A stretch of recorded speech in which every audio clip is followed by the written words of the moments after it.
Okay, good day guys, no? So, mayroon na tayong nilabas na tamang sukat ng EEB, no? Yung electronic expansion valve ng carrier, no? So, ngayon guys, meron tayo dito.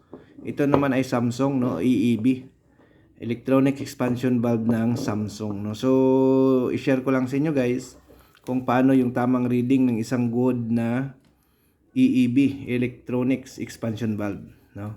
So, ito po ay pang Samsung, no?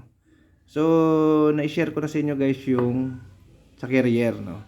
So, ngayon Samsung naman, EEB ng Samsung na naman yung i-share ko sa inyo para ito sa mga baguhang technician na hindi pa alam kung paano i-check yung isang EEB, no? Kasi nga, ang EEB kasi guys, kapag sira ito, ang mangyari, patay sindi yung aircon, no? So, kailangan, alam nyo ito i-check.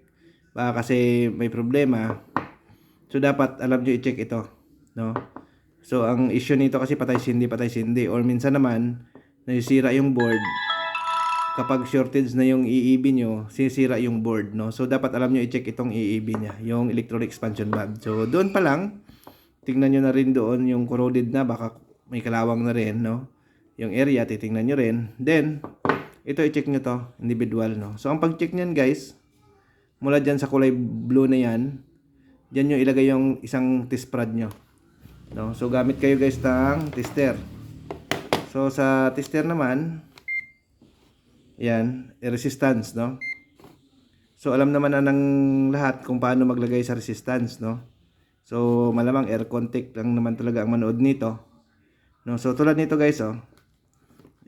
Sukatin natin to. Mula sa kulay blue, no? Doon sa kulay blue, ayan. Kulay blue, ayan. So yan. So sukatin natin ang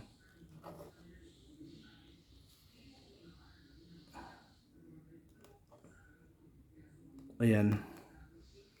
Ayusin na natin guys, no. Hindi natin matesting na maayos.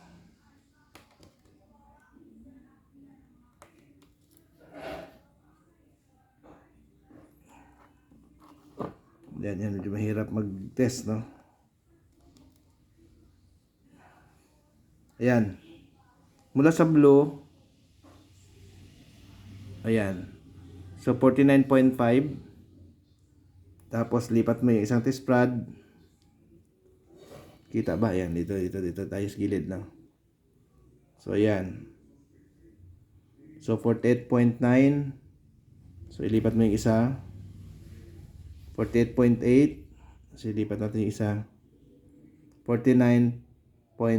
So sa makatuwid guys, ang reading nito, dito kayo magmula sa kulay blue magsukat. Yan.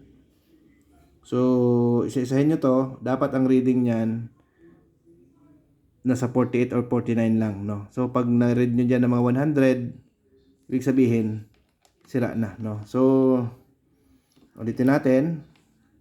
Ayan. Mula sa blue kayo magsimula. Ayan. Ayan, 49. So, ohms lang guys yung reading nito, no? Tandaan nyo, take note nyo lang. Ohms, hindi siya kilo ohms. Kapag kilo ohms na yung reading niya, ibig sabihin sira na, no? So, base lang kayo doon sa ohms niya.